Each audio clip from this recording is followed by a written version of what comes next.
What is happening, guys? Archiezzle here because a lot of you guys asked for this type of video. Here we go again, what not to do in basic training part 2. And for today's video, I'm not just going to give you 1, 2, or 3 things on what not to do in basic training. I will be giving you 7 things that you should not do in Army basic training in order for you to be successful, to move on, move out, go straight to AIT, and go to your first duty station. So here we go. Number 1 that you should not do in basic training is to be an individual.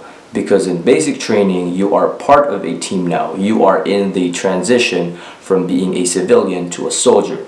Being an individual means just being yourself and not adapting to the situation and not going through the process. Not accepting the part where you are a soldier now and you still believe that you are the same guy that you were before going to the Army, before going to basic training. If you are self-conceited, you only care about yourself, you don't know what the meaning of teamwork is, and you keep that idealism and you keep that attitude in basic training, you are not going to have a good time in basic training. You're going to be smoked, you're going to get everyone in trouble, and basically everyone's going to hate you, and it's just going to be a hard time for everyone, and especially for you, because they're all going to hate you. A good example is when the drill sergeant says for PT formation the next day it'll be full winters, but you show up in formation, everyone's in full winters, but you decide not to bring your beanie, your hat, and what? Fuck it. Not even wearing your PT belt. That's basically a sign that you are being an individual. You are not really diving into the concept of being part of a team.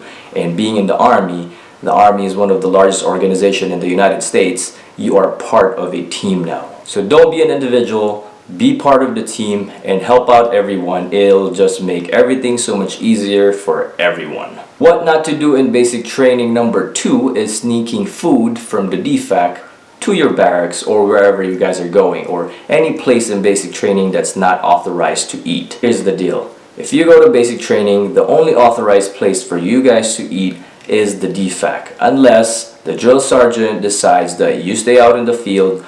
They bring out Marmites, they bring out hot eggs, they bring out MREs for you guys to eat over there because you guys don't have any time to go back to the DFAC and eat. So if you are that soldier who's trying to sneak a banana, a peanut butter jelly sandwich, or whatever they have in the DFAC, put it in your cargo pockets and go to your barracks and start eating it, and they find out about it, or if someone snitches on you, which probably someone will, you're actually gonna get yourself in trouble and the whole platoon, and you're gonna be smoked and everyone's gonna be smoked, and you are gonna have a bad day once again. The concept behind that, again, is going back to the basics. As a soldier, you have to have discipline, and part of the disciplining is basically just having an authorized place to eat, which is the DFAC. So sneaking food and not eating in the right times that they actually give you, these time frames that where you're allowed to eat, which is lunch, breakfast, dinner, or wherever if you're in the field, those are the only authorized time you can eat.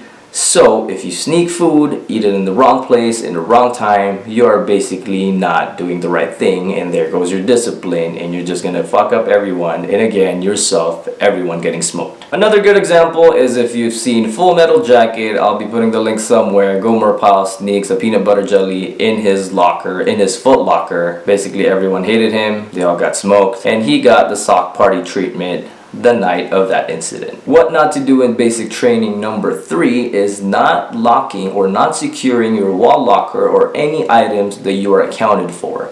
Let's say you leave your boots outside hanging. Let's say you forgot to lock your wall locker when you go to the shower, or just for a split second you stay away from your rifle for about like a good 5 feet, and the drill sergeant sees that or someone sees that, you are in trouble. Whenever they see a moment that something is unsecured, perfect time to terrorize everything. Throw every fucking thing everywhere and let you clean it up in like 10 seconds. And of course, it's not gonna happen, and it's your fault because you left it unsecure. The reasoning behind it is if you leave something unsecure, especially when you are not even in the Army, everywhere you go, let's say you leave your car unsecured, doors unlocked, your laptop hanging out in the driver's seat, I can see it when I pass by.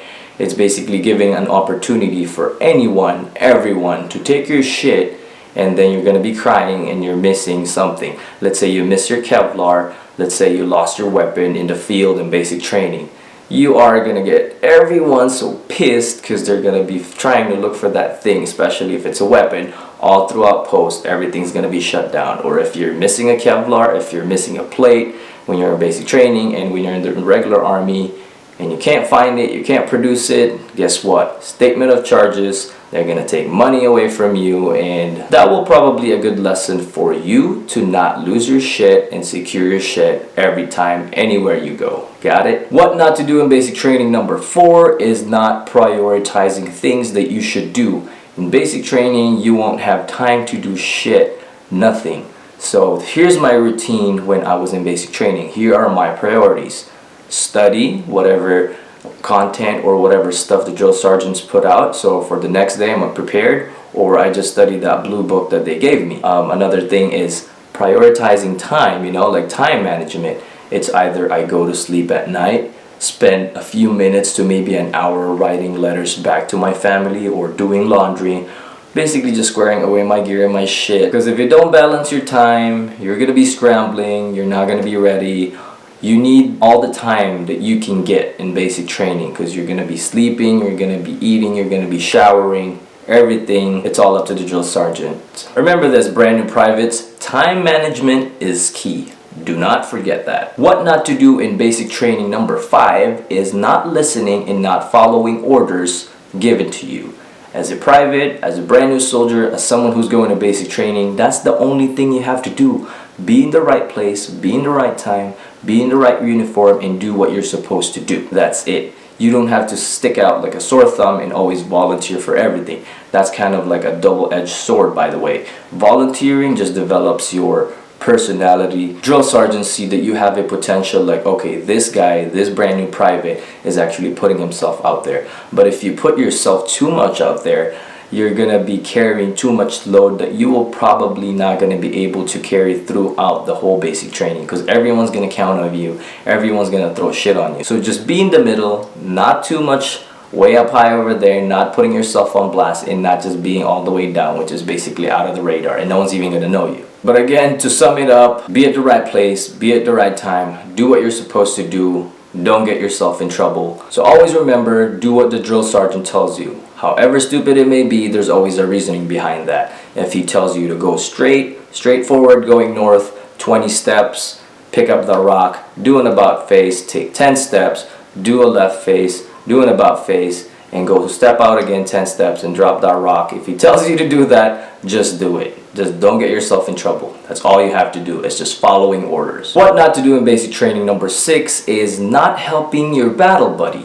Because let's face it, not everyone is strong equally, not everyone is equally smart, not everyone is equally fast when it comes to running. So if you see someone that's struggling, go ahead and give a helping hand, give some advice, some tips and tricks, kind of like what I'm doing here right now. It just basically just boosts that person's, that brand new soldier, your battle buddy's morale, so he can carry on and do it by himself. And when the time comes when you're going to be the one who's going to be needing help, guess what? The guy that you just helped will probably help you out. A good example, not really in basic training, but in the regular army, you show up to formation, this guy doesn't have his PT belt, or when you're in a Class A inspection for payday activities, he forgot his beret, but for some miraculous reason, you have an extra beret and it's the same size that this guy's head is.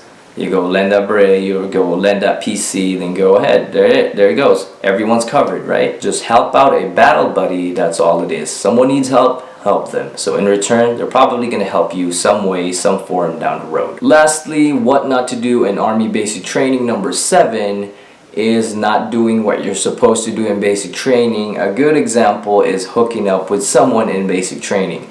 Again, basic training is the place for you to train, to learn, and you're only there to be a soldier. It's not a social event to hook up with someone and possibly getting in trouble. So I'm just gonna leave it like that. Just do what you're supposed to do. You're there to train, you're there to be a soldier.